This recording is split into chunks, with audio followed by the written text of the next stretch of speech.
नमस्कार, मी assistant professor Jaya Kawade GS college of commerce वर्धाच्या ई लर्निंग प्लॅटफॉर्मवर आपणा सर्वांचे स्वागत करते। तर विद्यार्थी मित्रांनो, आजचा आपला बीकॉम फायनल इयर मराठी मीडियमचा लेक्चर आहे कॉस्ट अकाउंटिंग। तर आपण प्रोसेस अकाउंटचे दोन प्रॉब्लेम या आधीच्या लेक्चर्समध्ये बघितलेले आहे। आज आपण तिसऱ्या प्रॉब्लेमचं डिस्कशन यामध्ये बघणार आहोत। क्वेश्चनची लिंक तुम्हाला डिस्क्रिप्शन बॉक्समध्ये दिलेली असेल। डिस्क्रिप्शन बॉक्समधनं लिंक ओपन करून क्वेश्चन आपल्या बुकमध्ये लिहून घ्यायचा आहे आणि समोर कंटिन्यू हा व्हिडिओ जो आहे तो आन्सरसाठी बघायचा आहे। आता जे दोन मागील आपण प्रॉब्लेम बघितले होते, फर्स्ट प्रॉब्लेम जो होता तो अगदी नॉर्मल होता आणि अगदी इझी होता, ज्यामध्ये आपण प्रोसेस अकाउंट कशा पद्धतीने तयार करायचं ते बघितलं होतं। त्यानंतर सेकंड प्रॉब्लेम जो आपण बघितला होता त्यामध्ये आपण जे वेस्टेज आहे म्हणजे नॉर्मल लॉस वगैरे कशा पद्धतीने काढायचं ते आपल्याला क्वेश्चन मध्ये दिलेलं होतं। त्या आधारावरून आपण नॉर्मल लॉस वगैरे आणि ॲबनॉर्मल लॉस वगैरे काढला होता शोधून। आता आजच्या या लेक्चर मध्ये आपण आपल्याला क्लोजिंग स्टॉक आणि ओपनिंग स्टॉक दिलेला आहे, म्हणजे प्रत्येक प्रोसेस मधला आपल्याला ओपनिंग बॅलन्स आणि क्लोजिंग ओपनिंग स्टॉक आणि क्लोजिंग स्टॉक म्हणजे ओपनिंगला असलेला शिल्लक असलेला माल आणि शेवटी शिल्लक असलेला माल या क्वेश्चन मध्ये आपल्याला दिलेला आहे। अशा वेळेस जर आपल्याला यामध्ये जे आपलं फायनल प्रोडक्ट निघत असते त्या फायनल प्रोडक्शन व्यतिरिक्त सुद्धा जर आपल्याला मागील वर्षाचा काही प्रोडक्ट किंवा माल शिल्लक असेल तर त्याचा आपण काय ट्रीटमेंट करायला पाहिजे, काय करायला पाहिजे, ते कुठे आणि कशा कोणत्या व्हॅल्यूवर लिहायला पाहिजे हे आपल्याला आजच्या या प्रॉब्लेम मध्ये बघायचं आहे। तर क्वेश्चन आपण 1-2 मिनिटांमध्ये वाचून समजून घेऊया की आपल्याला क्वेश्चन मध्ये नेमकं काय दिलेलं आहे, काय विचारलेलं आहे। तर बघा, the product of factory passes through 3 process of manufacture, म्हणजे एक मॅन्युफॅक्चर कंपनी आहे, त्याचं जे प्रोडक्ट आहे ते 3 प्रोसेस मधून पास होणार आहे। The output of each process is transfer to the next process, म्हणजे प्रत्येक प्रोसेसचं जे आउटपुट आहे ते नेक्स्ट प्रोसेसला ट्रान्सफर होणार आहे।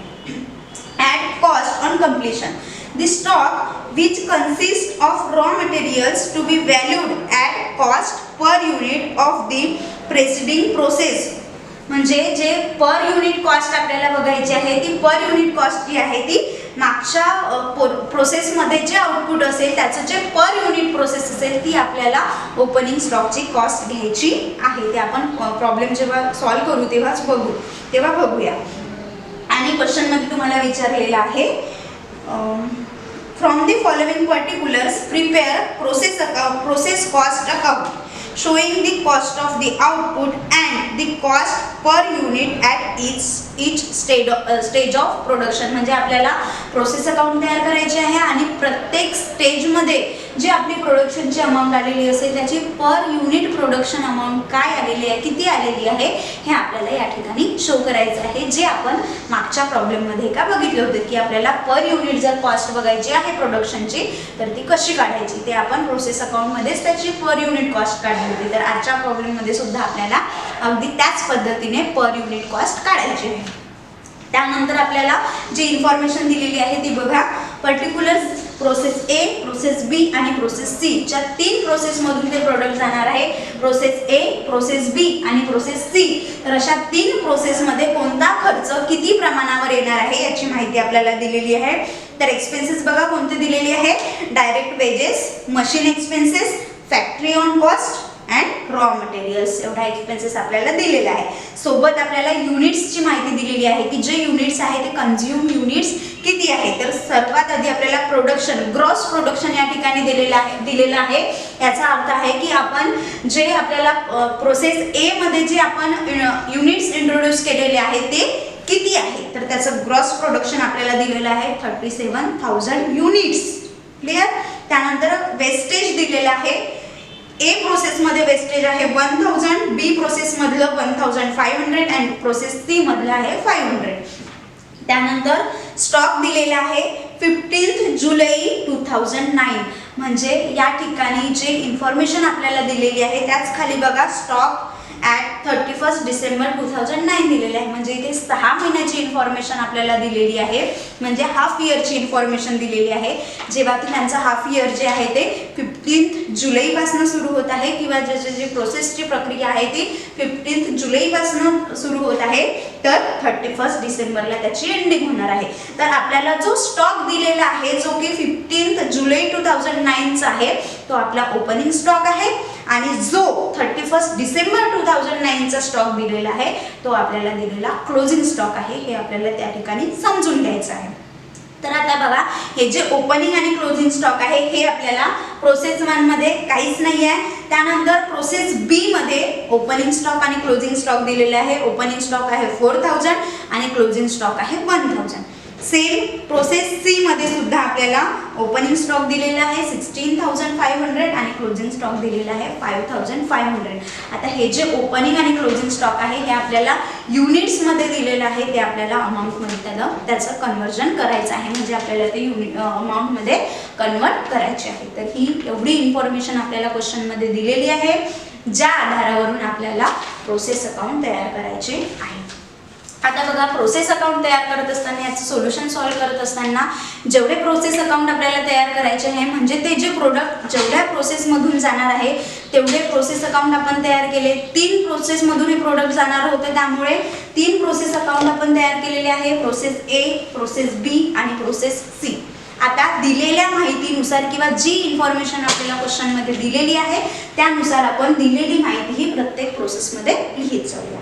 तर फर्स्ट पर्टिक्युलर्स मध्ये बघा, सर्वात आधी आपण प्रोसेस ए मध्ये आल्यानंतर सर्वात आधी आपण या ठिकाणी काय घेत असतो की जे मटेरियल यामध्ये टाकलेलं आहे, मटेरियल जे इंट्रोड्यूस केलेलं आहे ते मटेरियल आपण सर्वात आधी प्रोसेस ए मध्ये घेत असतो. तर यामध्ये आपण सर्वात आधी घेऊ शकतो रॉ मटेरियल.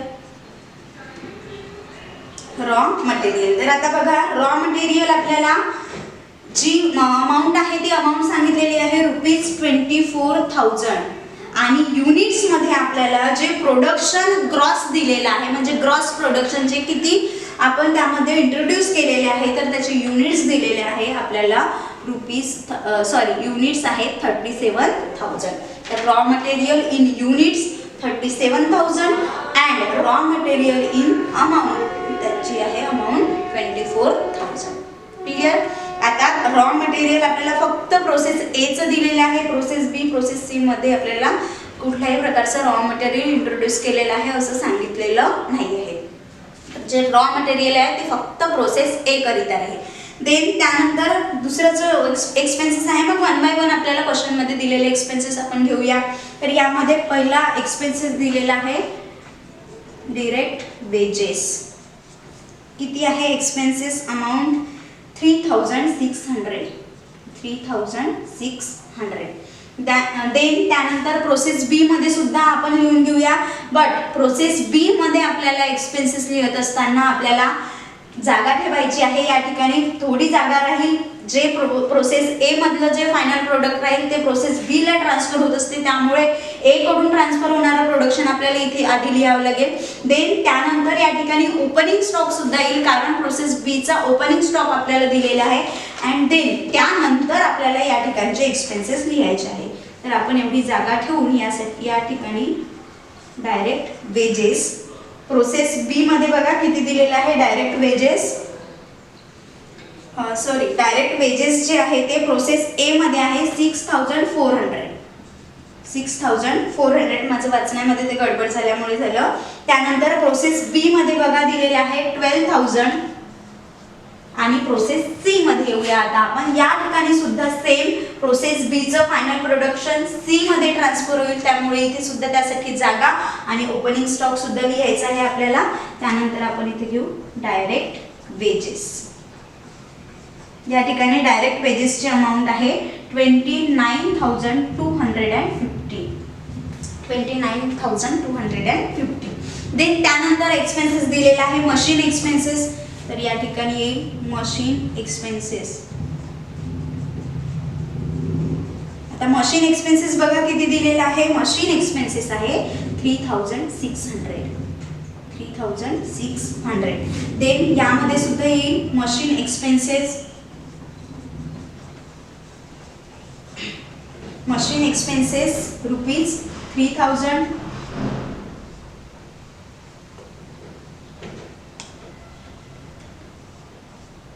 आणि प्रोसेस सी मध्ये सुद्धा येईल मशीन एक्सपेन्सेस.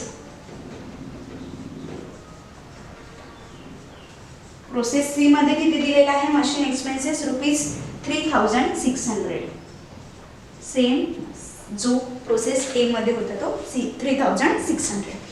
यानंतरचा एक्सपेन्सेस आहे फॅक्टरी ऑन कॉस्ट. तर या ठिकाणी पुन्हा factory on cost. Factory on cost बघा किती दिलेला आहे ₹2000. प्रोसेस बी मध्ये फॅक्टरी ऑन कॉस्ट किती आहे 2250 2250. अँड देन प्रोसेस सी मध्ये फॅक्टरी ऑन कॉस्ट दिलेला आहे 2400. अँड जे एक्सपेन्सेस होते ते झाले. रॉ मटेरियल आहे ते आपण घेतलेलं आहे. ठीक आहे. जे एक्सपेन्सेस आपल्याला या क्वेश्चनमध्ये दिलेले होते जे की प्रत्येक प्रोसेसमध्ये होणारे होते ते एक्सपेन्सेस आपण प्रत्येक प्रोसेसमध्ये लिहून घेतले आहे. आता आपण वन बाय वन एक एक प्रोसेस घेऊया आणि ते प्रोसेस अकाउंट क्लोज करत जाऊया. आता जेव्हा आपल्याला म्हणजे आपण अदर इन्फॉर्मेशनकडे जेव्हा जातो तेव्हा ग्रॉस प्रोडक्शन 37 युनिट्स ते घेतलं. त्यानंतर दिलेलं आहे आपल्याला वेस्टेज. आता हे जे वेस्टेज आहे ते काय असते नॉर्मल लॉस. मी आधी सुद्धा तुम्हाला सांगितलेलं आहे की नॉर्मल लॉस जो आहे जो नॉर्मली एखादी प्रोडक्शन करत असताना होत असतो तो नॉर्मल लॉस प्रत्येक प्रोडक्शनमध्ये प्रत्येक प्रोसेसमध्ये काही ना काही प्रमाणामध्ये होत असतो. आणि त्याची अमाऊंट एकतर तुम्हाला सांगितलेली जाईल की एवढे जे युनिट्स आहे त्याच्या 5% 10% असं काही नॉर्मल लॉस होईल किंवा आपल्याला डायरेक्ट अमाऊंट सुद्धा दिलेली राहू शकते. तर या प्रॉब्लेममध्ये आपल्याला वेस्टेजची डायरेक्ट अमाऊंट दिलेली आहे डायरेक्ट युनिट्स दिलेले आहे की किती युनिट्स वेस्ट होणार आहे म्हणजे किती युनिट्स लॉस होणार आहे. तर या ठिकाणी वेस्टेज म्हणजे नॉर्मल लॉस आणि ते नॉर्मल लॉस प्रत्येक प्रोसेस अकाउंटच्या क्रेडिट साईडला येत असते. तर या ठिकाणी आपण लिहून घेऊया वेस्टेज 1000 युनिट्स. प्रोसेस बी मध्ये बघा किती आहे प्रोसेस बी मध्ये वेस्टेज 1500 युनिट्स आणि प्रोसेस सी मध्ये आहे वेस्टेज 500 युनिट्स. ठीक आहे. तिन्ही वेस्टेज आपण या ठिकाणी लिहून टाकलेलं आहे. देन त्यानंतर बघा स्टॉकची इन्फॉर्मेशन आपल्याला दिलेली होती की जो स्टॉक आहे तो 15 जुलैला किती आहे आणि 31 डिसेंबरला किती आहे. जो 15 जुलैचा आहे तो ओपनिंग आहे 31चा क्लोजिंग आहे. त्यामुळे ओपनिंग स्टॉक बघा प्रोसेस ए मध्ये कुठल्याही प्रकारचा ओपनिंग स्टॉक किंवा क्लोजिंग स्टॉक आपल्याला दिलेला नाही. देन प्रोसेस बी कडे आपण गेलो त्यानंतर प्रोसेस बी मध्ये जे आहे प्रोसेस बी मध्ये आपल्याला ओपनिंग स्टॉक दिलेला आहे आणि क्लोजिंग स्टॉक सुद्धा दिलेला आहे. तर प्रोसेस बी मध्ये आधी आपण प्रोसेस ए मधून आलेल्या फायनल प्रोडक्ट करिता जागा सोडली. देन आपण आता आलेलो आहोत ओपनिंग स्टॉक कडे. तर या ठिकाणी ओपनिंग स्टॉक येईल ओपनिंग स्टॉक 4000 युनिट्स आहे. किती आहे 4000 युनिट्स. याची अमाऊंट आपल्याला काढायची आहे जे की आपण फर्स्ट प्रोसेस कंप्लीट झाल्यानंतर फर्स्ट प्रोसेसमध्ये जे आपलं फायनल प्रोडक्शन येईल त्या फायनल प्रोडक्शनची जी आपली पर युनिट कॉस्ट येईल ती पर युनिट कॉस्ट आपली ओपनिंग स्टॉकची राहील आहे. त्यानंतर क्लोजिंग स्टॉक लिहून घेऊया. वेस्टेज नंतर आपलं जे ॲबनॉर्मल लॉस वगैरे पण या ठिकाणी आपल्याला किती प्रोडक्शन होणार आहे हे सांगितलेलं नाही आहे. कारण जर आपल्याला डायरेक्टली प्रोडक्शन दिलेलं असतं तर आपण जे मधला त्याचा डिफरन्स आहे तो ॲबनॉर्मल लॉस वगैरे काढू शकलो असतो. परंतु या ठिकाणी आपल्याला कसल्याही प्रकारची हिंट दिलेली नाही की यामध्ये ॲबनॉर्मल लॉस राहू शकते म्हणून आपण ते सोडून देऊया. देन जे क्लोजिंग स्टॉक आपल्याला दिलेला आहे हे क्लोजिंग स्टॉक आपण यामध्ये घेऊया. क्लोजिंग स्टॉक तर क्लोजिंग स्टॉक किती दिलेला आहे 1000 युनिट्स. क्लोजिंग स्टॉक आहे 1000 युनिट्स. अगदी सेम त्याच पद्धतीने प्रोसेस सी मध्ये सुद्धा आपण ओपनिंग स्टॉक आणि क्लोजिंग स्टॉक लिहून घेऊ. ओपनिंग स्टॉक किती दिलेला आहे ओपनिंग स्टॉक प्रोसेस ए मध्ये प्रोसेस सी मध्ये 16,500 युनिट्स आणि क्लोजिंग स्टॉक बघा किती दिलेला आहे या ठिकाणी. क्लोजिंग स्टॉक किती युनिट आहे 5,500 युनिट्स. 5,500 युनिट्स. तर आपण युनिट्स आधी लिहून टाकले, याचं कॅल्क्युलेशन मात्र आपल्याला नेक्स्ट समोर करायचं आहे. आता दिलेली इन्फॉर्मेशन सर्व आपण लिहून घेतलेली आहे. या आधारावरून आपल्याला 1 बाय 1 प्रोसेस अकाउंट क्लोज करायचे आहे. तर सर्वात आधी प्रोसेस ए अकाउंट क्लोज होईल, then process B account close करू आणि देन प्रोसेस सी अकाउंट आपण क्लोज करू. तर सर्वात आधी आपल्याला प्रोसेस ए अकाउंट क्लोज करायचं आहे. तर प्रोसेस ए अकाउंटच्या ज्या दोन्ही बाजू आहे या दोन्ही बाजूच्या बेरजा आपल्याला सारख्या करायच्या आहे, म्हणजे याचं बॅलन्सिंग आपल्याला करायचं आहे. यासाठी आपण बघूया प्रोसेस ए मध्ये डेबिट साईडची टोटल किती आलेली आहे आणि ते आपल्याला प्रोसेस ए मधली जी फायनल प्रोडक्शन आहे त्याची अमाऊंट आपल्याला या ठिकाणी कळेल. आता या प्रॉब्लेममध्ये वेस्टेजचं काय केलं आहे, वेस्टेज सोल्ड केलेलं आहे नाही केलेलं, किती व्हॅल्यूला केलेलं हे काहीही दिलेलं नाही. त्याच्यामुळे जी स्क्रॅप व्हॅल्यू किंवा याची सोल्डची जी व्हॅल्यू आहे ती यामध्ये आलेली नाही आहे. नॉर्मल लॉस झाला आहे, लॉस झालेला आहे, तो रिकवर झालेला नाही आहे, तो तेवढा पूर्ण लॉस झालेलाच आहे असं आपल्याला या ठिकाणी गृहीत धरायचं आहे. आता या ठिकाणी आपण डेबिट साईडची टोटल करून घेऊया आणि मग आपल्याला क्रेडिटला किती आपलं फायनल प्रोडक्शन झालेलं आहे हे आपल्याला काढता येईल. तर डेबिट साईडला टोटल युनिट्स इंट्रोड्यूस आहे 27,000. टोटल युनिट्स इंट्रोड्यूस किती आलेले आहे 37,000. आता आपल्याला दिलेल्या एक्सपेन्सेसची बेरीज करायची आहे. दिलेल्या एक्सपेन्सेसची बेरीज आपण जेव्हा करतो तेव्हा आपल्याला टोटल मिळेल 36,000. किती आलेली आहे टोटल 6 4 10 0 5 7 36,000. ठीक आहे. आता क्रेडिट साईडला बघा काहीच दिलेलं नाही आहे, फक्त आपल्याला युनिट्स दिलेले आहे. तर जेव्हा आपण या ठिकाणी प्रोडक्शन लिहू तर हे जे प्रोडक्शन आहे हे प्रोडक्शन आपल्याला कुठे ट्रान्सफर करायचं आहे प्रोसेस बी अकाउंटला. तर या ठिकाणी आपण transfer to process B account, transfer to process B account. आता बघा प्रोडक्शन इथे किती झालेलं आहे आपल्याला कसं कळेल, जेवढे टोटल युनिट्स आपण इंट्रोड्यूस केलेले होते त्यापैकी आपल्याला वेस्टेजचे जे युनिट्स आहेत ते मायनस करायचे आहे आणि उरलेलं जे राहील ते राहील आपलं फायनल, या ठिकाणचं फायनल प्रोडक्शन म्हणजे किती राहील 36,000. अमाऊंट सुद्धा किती येईल या ठिकाणी डेबिट साईडच्या बेरजेमधनं क्रेडिटला जेवढे आले तेवढं आपण लेस करूया. तर क्रेडिटला काहीच नाही आहे त्याच्यामुळे इथे टोटल किती येणार आहे आपली 36,000 आणि या ठिकाणी हे 37,000 टोटल युनिट्स आणि 36,000 याची टोटल अशा पद्धतीने हे जे अकाउंट आहे प्रोसेस ए अकाउंट हे क्लोज होऊन जाईल. पण या ठिकाणी आपल्याला पर युनिट कॉस्ट सुद्धा काढायची आहे. तर आपण पर युनिट कॉस्ट आपण यामध्ये कशा पद्धतीने काढत असतो, जेवढा आपला टोटल एक्सपेन्सेस आलेला आहे हे प्रोडक्शनमध्ये हे प्रोडक्ट तयार करण्याकरिता प्रोसेस ए मध्ये प्रोडक्शन करण्याकरिता टोटल एक्सपेन्सेस किती आलेले आहे 36,000 divided by total units produce. तर प्रोसेस ए मध्ये टोटल किती युनिट्स प्रोड्यूस झालेले आहे 36,000. एक्सपेन्सेस सुद्धा किती आलेला आहे 36,000. तर याची पर युनिट आपल्याला कॉस्ट मिळेल ₹1 किंवा याला आपण लिहू शकतो ₹1 म्हणजे पर युनिट प्रोडक्शन कॉस्ट किती आलेली आहे इथे या ठिकाणी आपली ₹1. क्लिअर झालेलं आहे. पहिलं प्रोसेस ए अकाउंट आपलं या ठिकाणी क्लोज होऊन जाईल. युनिट्स 37,000 आणि टोटल ₹36,000. प्रोसेस ए अकाउंट क्लोज. आता बी प्रोसेसकडे आपण आलोया. मग बी प्रोसेसमध्ये आल्यानंतर आपलं जे प्रोडक्शन आहे प्रोसेस ए मधनं बी मध्ये ट्रान्सफर होईल. त्याच्यामुळे या ठिकाणी प्रोडक्शन याला लिहूया आपण transfer from process A account. Transfer from process A account. Process A account मधनं ट्रान्सफर झालेलं जे प्रोडक्शन आहे ते प्रोसेस बी मध्ये येईल. तर किती आहे ते 36,000. अमाऊंट मध्ये सुद्धा किती येईल 36,000. क्लिअर. आता जे आपल्याला ओपनिंग स्टॉक दिलेले आहे याची व्हॅल्यू आपल्याला काढायची होती, बट ओपनिंग स्टॉकची जी प्राइस आहे किंवा per unit price, per unit opening stock आपल्याला ते किती होतं ते माहिती नव्हतं. बट आपल्याला या ठिकाणी हिंट मिळालेली आहे की हे जे प्रोडक्शन आहे ते मागच्या वर्षी सुद्धा या प्रोसेसमध्ये काही प्रोडक्शन असेल जे प्रोसेस ए मध्ये झालेलं असेल आणि ते मागच्या वर्षीचं प्रोडक्शन जे प्रोसेस ए मध्ये कंप्लीट झालेलं होतं बट ते बी मध्ये घेतलं गेलेलं नव्हतं किंवा ते क्लोजिंगला होतं.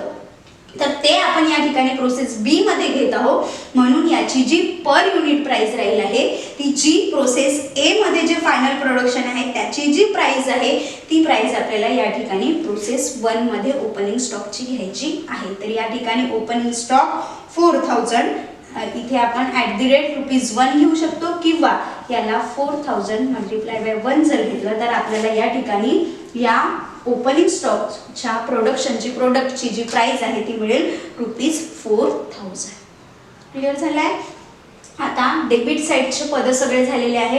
आता क्रेडिट साईडला जेव्हा आपण येतो तेव्हा वेस्टेज तर ते कुठे सोल्ड केलेलं नाही आहे त्याच्यामुळे त्याची अमाऊंट येणारच नाही. त्यानंतर जे क्लोजिंग स्टॉक आहे तर या क्लोजिंग स्टॉकची प्राइस आपल्याला किती घ्यायची आहे तर या क्लोजिंग आता जसं तुम्ही म्हणाल की आपण तर मॅडम फर्स्ट याच्यामध्ये ओपनिंग स्टॉकमध्ये जी या ठिकाणी फायनल प्रोडक्शनची प्राइस झाली ₹1 ते घेऊ मग क्लोजिंग स्टॉकला तीच घेऊ का नाही. कारण क्लोजिंगला राहणारे जे प्रोडक्ट आहे ते कसं आहे या बी मध्ये तयार झालेलं जे प्रोडक्शन आहे ते क्लोजिंगला आपण ठेवून राहिलेलो आहोत.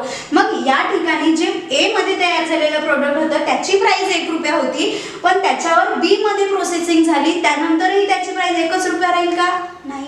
त्या ठिकाणी त्याची प्राइस डेफिनेटली वाढेल काही ना काही प्रमाणामध्ये तर वाढेल कारण त्यामध्ये प्रोसेस बी मध्ये अजून त्यावर प्रक्रिया झालेली आहे बरोबर आहे.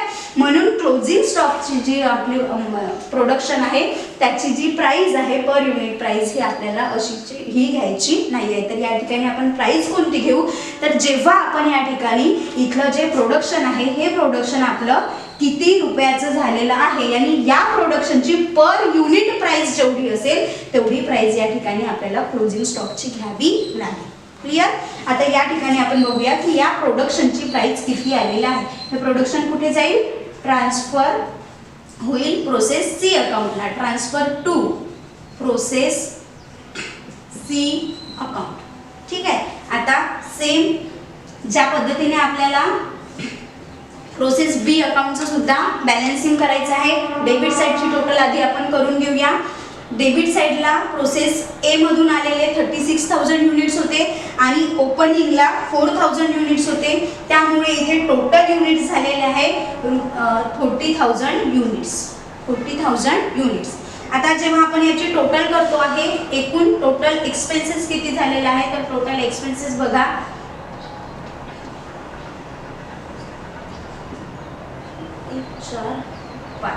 57,250 म्हणजे याची प्रोसेस बी ची डेबिट साईड किती आलेली आहे 57,250.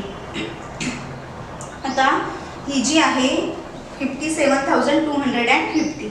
आता बघा जे क्लोजिंग स्टॉक आहे क्लोजिंग स्टॉक आपल्याला काढण्यासाठी आधी आपल्याला प्रोडक्शन माहिती पाहिजे बट या ठिकाणी जे प्रोडक्शन आहे आपलं जे क्लोजिंगला राहणार आहे ते प्रोडक्शन आपल्याला हे जे ओपनिंग स्टॉक होतं तो आपण काही प्रमाणात काही युनिट्स यूज केलेले आहे मात्र काही युनिट्स या ठिकाणी आपले शिल्लक आहे. जे 4,000 युनिट्स आपण या ठिकाणी इंट्रोड्यूस केलेले होते त्यापैकी 3,000 युनिट्सचा यूज आपण या ठिकाणी केलेला आहे मात्र यामधले जे 1,000 युनिट्स आहे ते 1,000 युनिट्स या ठिकाणी रिमेनिंग जसंच्या तसं क्लोजिंग स्टॉक राहणार आहे.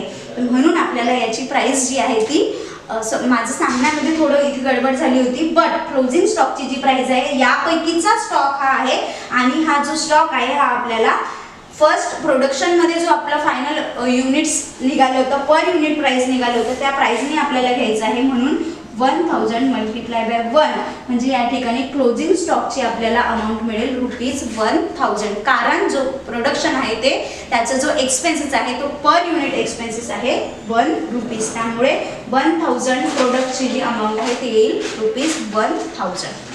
देन आता आपल्याला जे प्रोडक्शन आहे त्या प्रोडक्शनची अमाऊंट काढायला इझी जाईल कारण आपल्याला डेबिट साईड आणि क्रेडिट साईड दोन्हीची बेरीज माहिती आहे.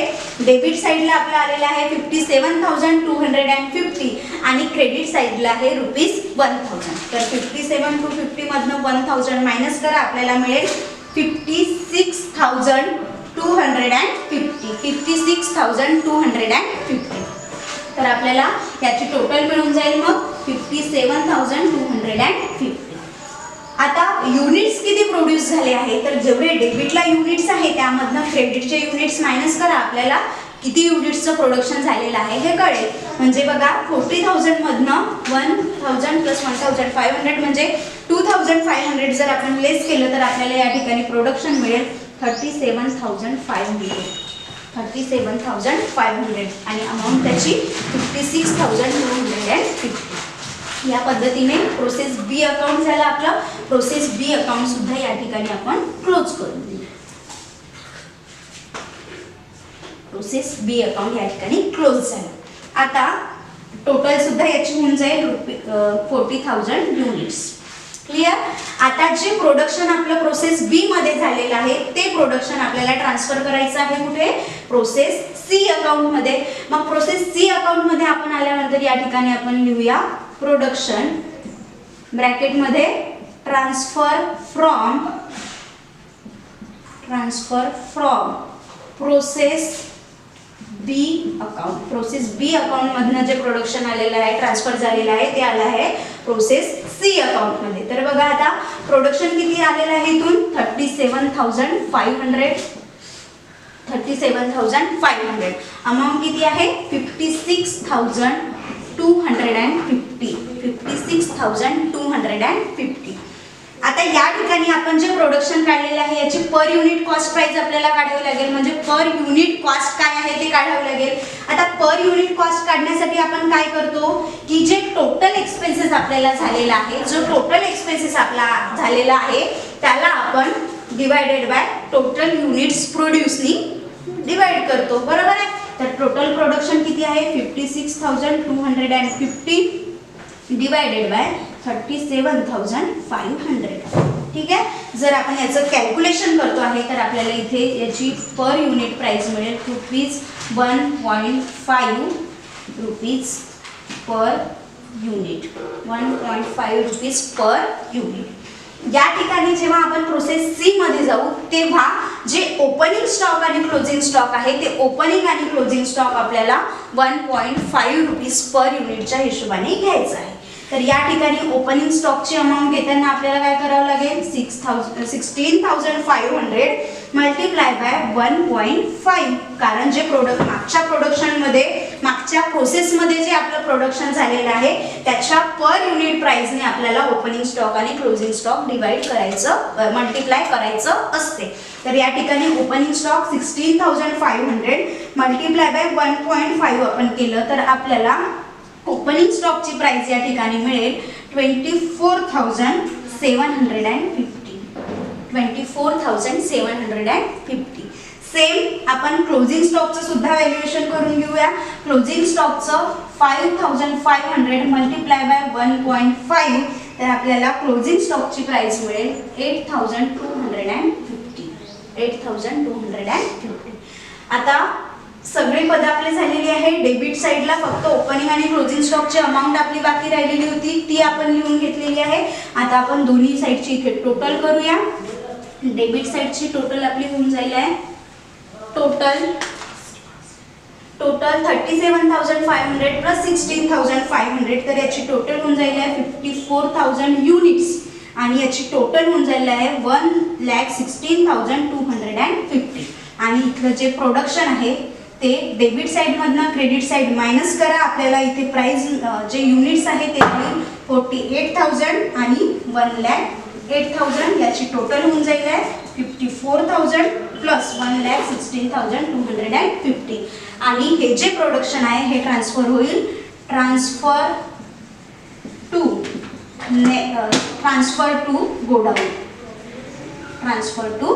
गोडाऊन. या पद्धतीने आपण जे प्रोसेस प्रॉब्लेम नंबर 3 आहे प्रोसेस अकाउंट हे या ठिकाणी आपण कंप्लीट केलेलं आहे. प्रोसेस सी जी आहे ती अशा पद्धतीने या ठिकाणी क्लोज होऊन जाईल. क्लिअर. त्यानंतर नेक्स्ट लेक्चरमध्ये भेटूया. थँक्यू.